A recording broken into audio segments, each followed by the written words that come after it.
여러분 안녕하십니까? 오늘도 조상들이 남겨주신 재밌는 얘기 한 편 들려드리겠습니다. 옛날 어느 곳에 요씨라고 하는 사람이 살고 있었는데 어느 해 흉년이 들어서 먹을 것이 없었습니다.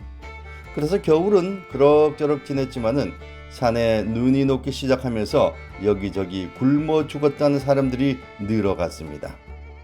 요씨 집에도 이제 먹을 것이 떨어져서 죽을 날만 기다리고 있었지요. 요씨는 맥이 풀려서 어찌할 줄을 몰랐습니다. 아이들도 풀이 죽어 늘어져 있었습니다. 아내는 벌써 며칠째 머리에 수건을 쓰고 누워 있었습니다. 참 기가 막혔습니다.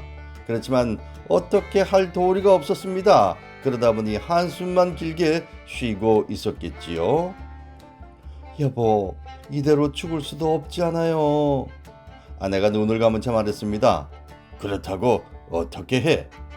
그러자 아내가 여기 내 머리를 몽땅 깎아서 이렇게 다래를 만들어 놨으니까 이것을 어디 가서 곡식과 좀 바꿔와요. 아내는 눈물부터 닦으면서 유씨에게 말했습니다. 유씨도 목구멍이 뜨거웠습니다. 그는 아내가 시키는 대로 다래를 가지고 집을 나왔습니다. 장으로 갔겠지요.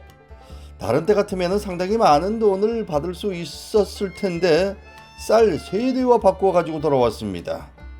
이것을 가지면 며칠은 더 살겠지만 이것 다 떨어지면 어쩌나 하는 걱정도 함께 말이죠. 그렇게 돌아오다 보니까 냇가에서 동네 박서방이 보였는데 누렇게 된 얼굴로 쪼그리고 앉아서 바가지에 개구리를 잡아 가지고 있었습니다. 어이 박서방, 거기서 뭘 하나? 박서방은 깜짝 놀라면서 유씨를 바라보더니 아무것도 아니라는 듯이 씨 웃으면서 아무것도 아니야 라고 시침을 했습니다.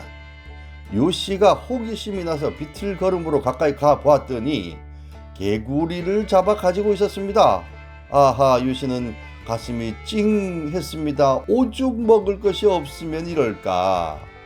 유씨는 자기 처지는 생각지 않고 박서방이 딱 해서 여보게 이거 쌀인데 그것을 이 쌀과 바꾸세.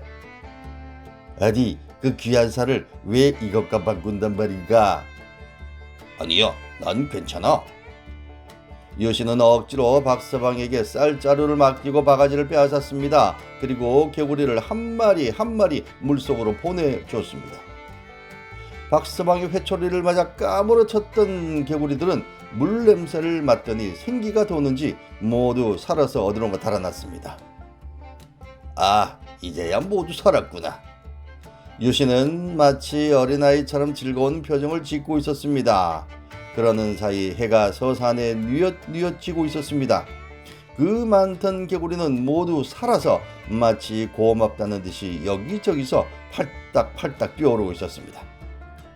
유씨는 바가지를 내몰에 던지고 풀썩 일어났습니다. 아니, 그런데 이게 웬일입니까? 조금 전에 내물에 집어던졌던 바가지가 둥둥 떠내려가더니 이번엔 거꾸로 올라오는 것입니다. 아니 어찌 저런 일이 있을 수 있을까? 유씨가 이렇게 생각하며 그 바가지를 바라보고 있노라니까 그 바가지는 유씨 앞에 오더니 딱 멈췄습니다. 유씨가 자세히 들여다보고 있노라니까 그것은 수십 마리의 개구리들이 떠메고 올라온 것이었습니다. 이건 내가 가지라는 뜻인가 보군. 유씨는 아무 생각 없이 바가지를 들고 집으로 돌아왔습니다. 그런데 집에 돌아와 보니 누워있는 아이들이 불쌍해서 눈으로 볼 수가 없었습니다. 내가 미친 사람이지. 쌀은 모두 남을 주고 이게 무슨 짓일까. 그제서야 후회했지만 이미 지난 일이었습니다. 유씨는 바가지를 벽장에 아무렇게나 던져두고 아이들이 누워있는 사이로 들어가 누웠습니다. 그때 문이 열리고 이마에 수건을 동여맨 아내가 들어왔습니다. 쌀 팔아 왔어요? 유씨는 아무 말도 못하고 한숨만 내쉬고 눈을 감았습니다. 유씨의 부인이 방 안을 둘러보더니 쌀자루가 보이지 않자 벽장 문을 열고 들여다보았습니다. 여보, 쌀로 사오지 말고 보리쌀로 사왔으면 더 많이 샀을 텐데 쌀을 사왔어요?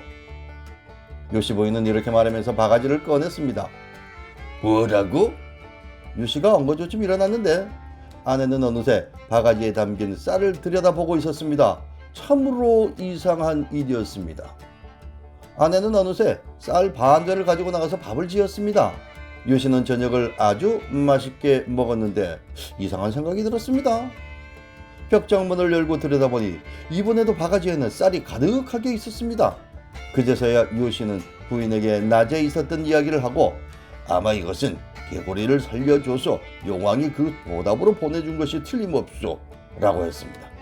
글쎄 말이에요. 이 얼마나 고마운 일이에요. 그런데 어려운 때에 우리만 잘 먹고 지내는 것은 죄받을 일이지 않습니까? 밤사이 쌀을 받아서 동네 사람들에게 나누어 줍시다. 유씨 부인이 이렇게 말했고 유씨도 그게 좋다고 했습니다. 그리하여 그들은 밤새도록 쌀을 받아가지고 날이 새자 동네 사람들에게 고루고루 나누어 주었습니다. 그해 보릿고개는 이렇게 해서 무사히 넘겼습니다. 가을이 돼서 모두 곡식을 광에다 가득 들여놓은 유씨 내외는 바가지를 깨끗이 씻어서 잘 간수했습니다. 아하, 그러나 사람이 너무 욕심을 내서는 안 된다는 얘기를 이 순간에 하게 됩니다. 그 뒤 바가지는 유씨의 자손들에게 물려줬는데 누군가 서로 가지려고 싸우다가 그만 깨뜨리고 말았다고 합니다. 욕심을 부리면은 결국 나쁜 결과를 가지고 온다라는 그런 얘기를 들려주는 얘기이기도 하겠습니다. 하하하하하하.